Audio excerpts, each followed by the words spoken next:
I'm never going to a coffee shop again. I'm giving you so much credit. I literally thought that was last week. That was Monday.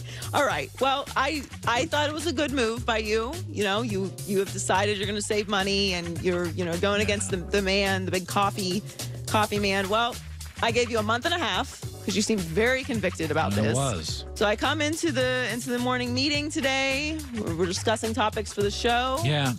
And I look over at my co-host Colin Cowherd, and what is this suspicious item on the table there? Okay. Well, it looks like a coffee mug from a franchise coffee shop. Okay. This is Skip Bayless and Shannon Sharp's fault. Okay. They took the week off. So because they took the week off, we don't have any coffee made in the building.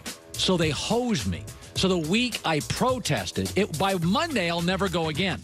But I got trapped this morning because there's no coffee in the building anymore, and I can't come in here and prep for 2.5 hours without coffee. Colin, hold on. The reason you were going to protest was you were going to make coffee at home. Yeah, but it was That is not Skip Bayless's fault. Yeah. Okay, it kind of is. But it was dark, and I had to feed the dogs, and I didn't have time, and I rushed out. They, it sounds like a lot of excuses. We don't like when athletes make excuses. They could be reasons, but that's First of when all, you say it out loud, it becomes an excuse. I'm First of all, disappointed. they have coffee makers that you can literally program to make the coffee while you're sleeping. It just turns on its own and makes the coffee at a specific time. That's nonsense stuff. Of course it's nonsense. This is what I told you. I will pay for coffee because the convenience of going to a coffee shop like you did Listen, I'm disappointed in myself, is worth too. the extra money. I'm Gave disappointed. you way too much credit. A month and a half. By the way, I had football season. You make me look dumb. I said you would make it till football Greg season. Toohey said 4 days. He was right. He was right. He's the winner. Ding.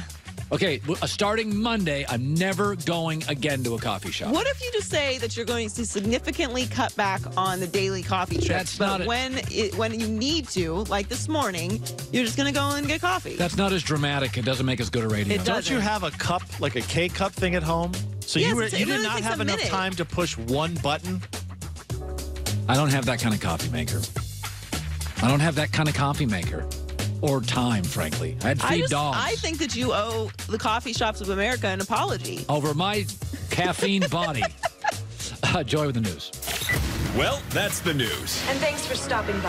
The Herd Lie News. Right, Jason McIntyre, one of my favorite segments. Tomorrow's Headlines Today is coming up next to wrap up a Thursday. Summer's here. You know what that means? It's barbecue season. And that means protein, heritage breed pork, free organic chicken, wild-caught salmon, grass-fed beef, all of it available at butcherbox.com. They work closely with the best farms and the best companies to raise animals humanely and ethically. They don't use antibiotics ever or hormones ever, and delivered right to your door, free shipping, which translates to less than $6 a meal. I had a piece of fish last night. Certainly wasn't $6 a meal. Somebody next to me had a steak last night. Not $6 a meal. Butcher Box provides the high quality protein, free shipping, makes it wildly competitive, and they have a new deal if you sign up right now.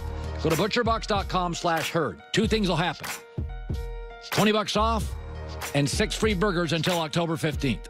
The next 6 weeks are prime barbecue, prime grilling season. Butcherbox.com/HERD.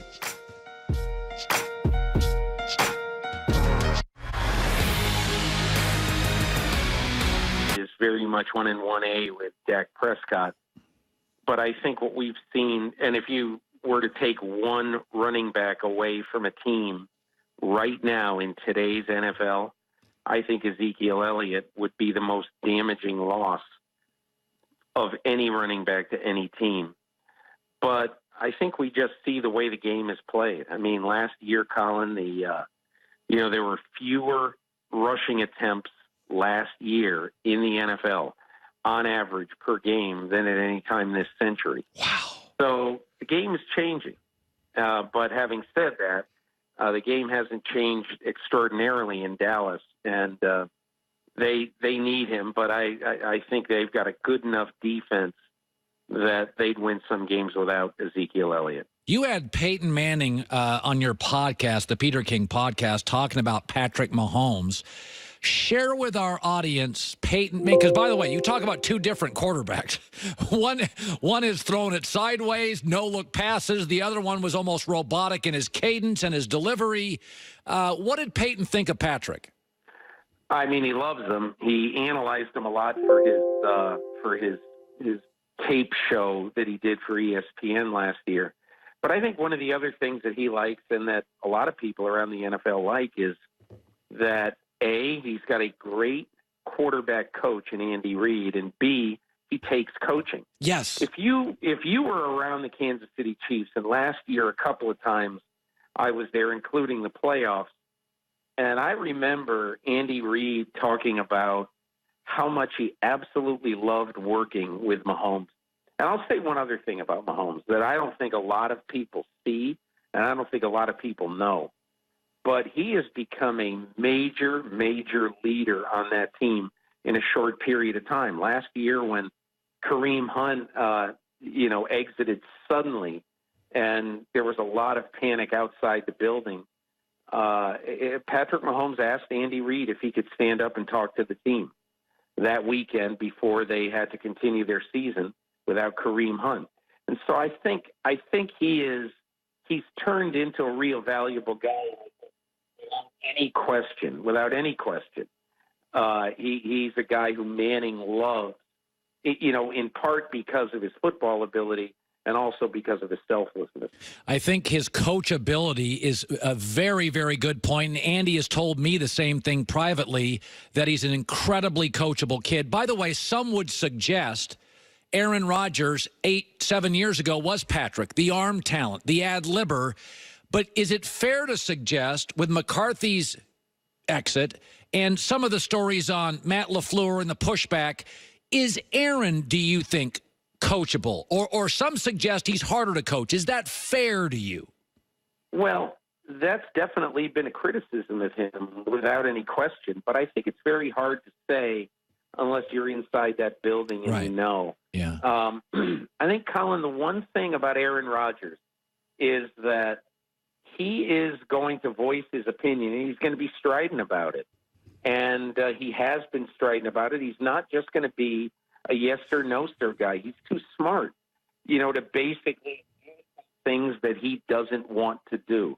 And so I think I think that's an easy thing to say, that he's not all that coachable. I don't buy it. McCarthy and others who've been around him over the years think it's a lot of bunk. Yeah.